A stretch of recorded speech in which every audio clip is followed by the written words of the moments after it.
नमस्कार, मेरा नाम राकेश मिश्रा है और आप बिहार 24 न्यूज़ देख रहे हैं। काराकाट संसदीय क्षेत्र में मौजूद है। जब से पवन स्टार यहां से चुनाव लड़ने का उन्होंने ये ऐलान किया है, जब से ट्वीट किया है तब से हड़कंप मचा हुआ है। देखिए, पहले आइए उनको लेकर उनके पार्टी के कुछ लोग निर्दलीय लड़ेंगे, क्या कुछ कहा पहले सुनवाते हैं। लोगों का सोचना था कि कहीं बीजेपी ने उनको भेजा तो नहीं है, कहीं एनडीए का ये प्लान बी तो नहीं है। ये सारी चीज़ें कुछ लोगों के मुंह से हो रहा था। आप सभी के मीडिया के माध्यम से ये कहूँगा कि पवन जी स्वतंत्र रूप से अपना यह निर्णय लिया है कि मैं काराकाट के विकास के लिए, काराकाट के नौजवानों के लिए, काराकाट में जो पिछले 3 टर्म चुनाव हो चुके हैं, वहाँ जो भी जनप्रतिनिधि चुने गए हैं, चाहे वो जेडीयू से चुने गए हों, चाहे वो माने से चुने हो, जो भी परिस्थितियाँ रही हो, 2008 में इसका पसीमन हुआ था, उसके बाद 3 बार यहाँ लोकसभा चुनाव हो चुका है, लेकिन ये चौथा चुनाव है। लेकिन जो भी यहाँ जनप्रतिनिधि चुने गए हैं वो अस्थायी तौर पे किसी राजनीतिक दल में कभी रहे नहीं, ना अस्थायी तौर पे रह करके कोई काम किया। कभी जीतने के लिए यूनाइटेड जेडीयू में चले गए, कभी आरजेडी का समर्थन किए। वो अस्थायी रूप से यहाँ राजनीति नहीं किया और अस्थायी रूप से यहाँ के लोगों की समस्याओं को जानते भी नहीं। जैसा कि मैं लगभग 40-50 किलोमीटर की यात्रा करके लोकसभा काराकाट में हम यहाँ डेहरी पहुँचे हैं। हमको दिखता है कि डेहरी में पिछले 3 वर्ष में केंद्रीय मंत्री होने के बाद भी यहाँ जो जनप्रतिनिधि चुने गए तो उन्होंने क्या विकास किया है, ये सारी चीज़ें सबके सामने हैं। और एक मन में लोगों को और सवाल है कि आरा क्यों नहीं, पवन जी क्यों काराकाट चुने, उसका भी मैं जवाब दे देता हूँ, फिर आपका जवाब 2 सवाल मैं लूँगा। देखिए, आरा एक ऐसा लोकसभा क्षेत्र है जहाँ लगभग सारी व्यवस्थाएं, जो मूलभूत व्यवस्था होती है, चाहे अस्पताल हो, चाहे कॉलेज हो, चाहे रोड हो, चाहे ब्रिज का काम रहा हो, चाहे रेलवे स्टेशन, वहाँ जो हमारे भाई गए हैं वो देखे होंगे, लगभग 70 से 80% ऐसे काम है जिससे आरा पिछड़ा हुआ था। आरा का काम हो चुका है। पवन सिंह, आप लोगों के आशीर्वाद से, बिहार वासियों के आशीर्वाद से एक ऐसा चेहरा है, एक ऐसा नाम है कि जो पिछले 32 वर्ष से गायकी के क्षेत्र में है। देश विदेश में दुनिया उनको पहचानती है, जानती है। उसका देन बिहार के लोग, यहाँ की जनता जो प्यार आशीर्वाद दुलार दिया, जो घर में अपने बेटों को सम्मान दिया, वह सम्मान पूरी दुनिया में झलकता है और दिखता है।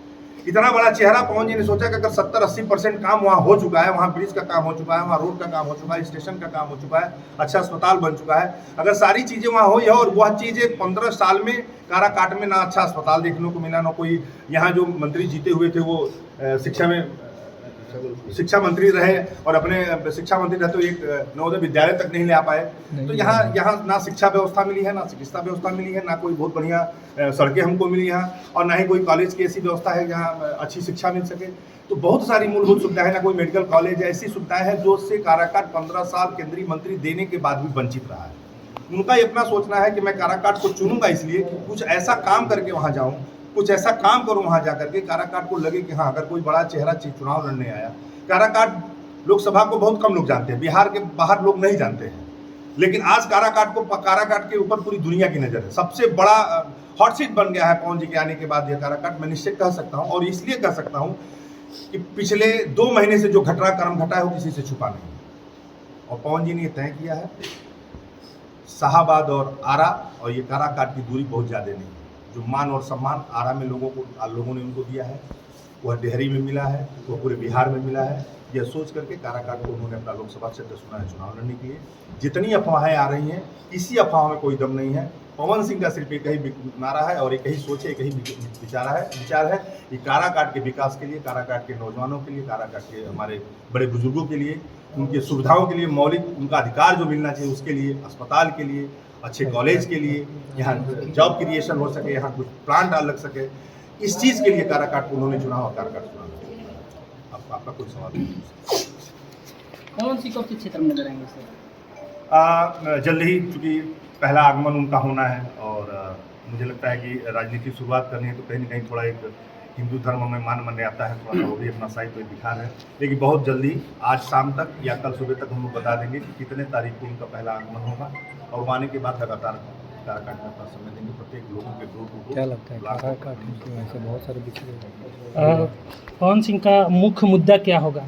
मुख्य मुद्दा हमने आपको पहले ही बता दें। देखिए, एजेंडा है पवन सिंह के पास, प्रॉपर रोड मैप बना हुआ है। पवन सिंह देश दुनिया देखा है पवन जी को लगता है कि कहीं ना कहीं जो मूलभूत सुविधा मिलनी चाहिए काराकाट को, और यहाँ सब कुछ होने के बाद, सारी व्यवस्था होने के बाद, जो चीज़ें बाकी जगह पे, बाकी शहरों में है, वो यहाँ नहीं है। उनका लक्ष्य है कि हम अच्छे से अच्छी व्यवस्था दे सकें, अच्छे से अच्छा कॉलेज दे सकें, अच्छे से अच्छा हॉस्पिटल दे सकें। कोशिश है उनकी खूब बढ़िया मेडिकल कॉलेज आए, IT कॉलेज आ जाए, कुछ स्टेडियम के लिए सोचे हैं और जिस फील्ड से है उस फील्ड में भी कुछ अच्छा हो सकता है यार, उसके लिए भी काम करेंगे। ये सारी विजन है उनकी, सारी सोच है, तो यहाँ के युवाओं के लिए पवन सिंह का क्या सोच? देखिए युवाओं का, देखिए हम युवाओं के लिए, देखिए पवन जी का मैं देख रहा हूँ, सोशल मीडिया पे भी देख रहा हूँ, यहाँ भी देख रहा हूँ, जितना प्यार और जो उत्साह यहाँ के नौजवानों में है। एक बात जरूर कहूँगा पवन जी कि जो ये प्यार और दुलार और जो आशीर्वाद और जो स्नेह नौजवानों में दिख रहा है, उनके वोट का एक एक जो उनका वोट जो देंगे, उस वोट का एक एक वोट का हक अदा करेंगे पवन सिंह। और नौजवानों के लिए जो जिस फील्ड में जाना चाहेगा और जो उनके अधिकार क्षेत्र में रहेगा, वो उनके लिए जॉब क्रिएशन की बात रही हो, उनके लिए कोशिश करेंगे, जितना हो सकता करेंगे। नौजवानों के लिए अच्छी शिक्षा की व्यवस्था कैसे हो सकती है उसके लिए करेंगे। नौजवानों के लिए जो पहुंच खेल के क्षेत्र में कोई जाना चाहता है, उसके लिए हम स्टेडियम की स्थापना करना चाहेंगे या कोचिंग सेंटर डालना चाहेंगे कि कोचिंग के माध्यम से कुछ अच्छा, कुछ क्रिकेट हो, वॉलीबॉल हो, फुटबॉल हो, जो जिस क्षेत्र में हमारा नौजवान भाई जाना चाहता है उनके लिए वो व्यवस्था उपलब्ध कराई। सीनियर सिटीजन के लिए क्या सोच कर रखे हैं पवन जी? आज के डेट में मुझे लगता है कि लगभग पवन जी की बातों को सब लोगों ने सुना होगा। एक बहुत वीडियो वायरल हुआ था, आप लोगों ने सुना होगा।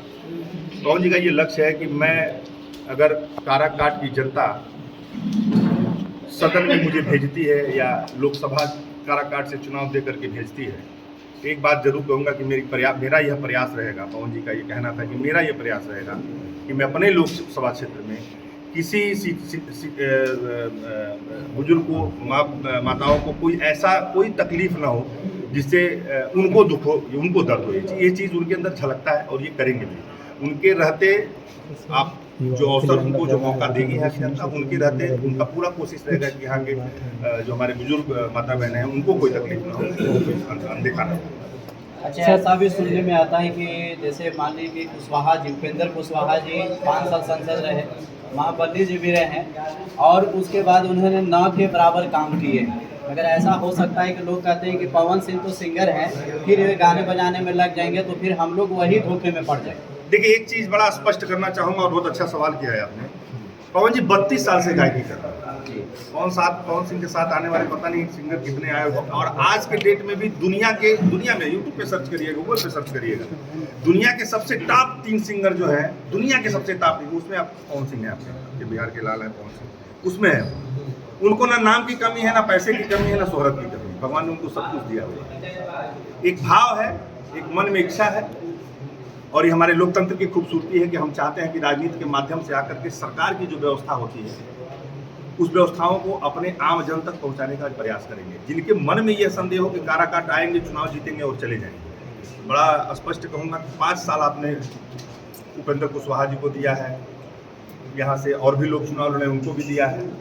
2008 के परिसीमन के बाद ये चौथा चुनाव है। ये 5 साल बाद आपको वोट देने का मताधिकार होता है, 5 साल बाद फिर आप वोट देने चलेंगे। अच्छा, कुछ लोग ये भी कह रहे हैं कि अगर पवन सिंह अगर निर्दलीय से आते हैं वो बीजेपी, और हम अगर वो बीजेपी में अगर शामिल हो जाते हैं तो उनको 100% हम लोग वोट दे देंगे। देखिए, हम एक चीज़ बड़ा स्पष्ट कहेंगे कि पवन जी अभी निर्दलीय चुनाव जी, काराकाट की जनता अगर चुनाव जिताती है तो काराकाट की जनता ही तय करेगी कि पवन सिंह को कहा जाना है। चुनाव जीतने के बाद डिसीजन पवन सिंह का नहीं होगा, जो डिसीजन होगा वो काराकाट की जनता तय करेगी कि पवन सिंह को कहा जाना है।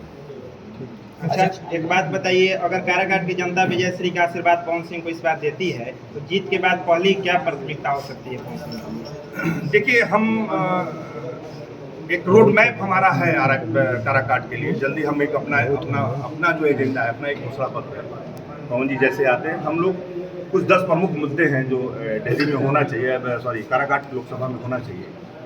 हम लोग अपना एक रोड मैप बनाया हुआ है, डेवलपमेंट का रोड मैप है कि क्या चीज़ें हैं जो हम, अगर 5 साल हमको यहाँ की जनता चुन के देती तो वह कौन सी ऐसी जरूरत की चीज़ें हैं जिनको हम करना चाहेंगे। तो एक रोड मैप है, एक घोषणा पत्र पवन जी की तरफ से हम जल्दी ही आप सबके बीच में बतवा देंगे और प्रेस को भी दे देंगे। सर, क्या पवन सिंह के चुनाव लड़ने से क्या कहीं ना कहीं महागठबंधन को फायदा पहुंच रहा है क्या? देखिए, पवन सिंह किसी को फायदा या नुकसान पहुंचाने के लिए चुनाव नहीं लड़ रहे। पवन सिंह चुनाव लड़ रहे हैं काराकाट की जनता का आशीर्वाद देकर के सदन में जाने के लिए, और मुझे पूरा विश्वास है कि जो प्यार, सम्मान, दुलार, मान बिहार के लोगों ने पवन सिंह को दिया है, जिसकी बदौलत पूरी दुनिया में उनकी पहचान है, मुझे पूरा विश्वास है कि लोग चाहे कुछ भी कहें, लेकिन नौजवान साथियों ने और घर की माता बहनों ने ये तय कर लिया है कि पवन सिंह को काराकाट से चुनाव जिता करके 5 साल अवसर देने का हम काम करेंगे। इस लक्ष्य को लेकर किसी से हमारा कोई कंपटीशन नहीं है। हम किसी के बारे में अच्छा बुरा बोलना नहीं चाहते हैं, ना अच्छा बुरा बोलेंगे हम कभी। किसी का फायदा हो किसी का नुकसान हो उससे हमको कोई फर्क नहीं पड़ने वाला है। हम जानते हैं कि काराकाट की जनता कितना प्यार करती है पवन सिंह को, कितना आशीर्वाद देगी, और उसी आशीर्वाद प्यार के बदौलत हम सदन में पहुंचेंगे 2024 में काराकाट की जनता पहुंचेगी। अभी आपने देखा कि उनके जितने पार्टी के लोग हैं उन्होंने क्या कुछ कहा। उन्होंने साफ साफ कहा कि किसी पार्टी विशेष नहीं लड़ेंगे, वो निर्दलीय ही लड़ेंगे। और लड़ने के बाद वो अगर चुनाव यहाँ से जीतते हैं तो जितने भी कलाकार हैं उनको बढ़ावा देंगे, जितने भी युवा लोग हैं उनको बढ़ावा देंगे, जितने भी खेल कूद के जगत में हैं उनको आगे बढ़ाएंगे। और साथ ही साथ हमने सवाल जब पूछा कि क्या जो सीनियर सिटीजन के लोग हैं उनको क्या किया जाएगा, तो उन्होंने भी कहा उनके पार्टी के लोग कि उनके लिए भी बहुत कुछ योजनाएं निकाली जाएंगी। बाकी ऐसे ही तमाम खबरों के लिए जुड़े रहे बिहार 24 न्यूज़ के साथ राकेश मिश्रा, काराकाट। आप देख रहे हैं बिहार 24 न्यूज़।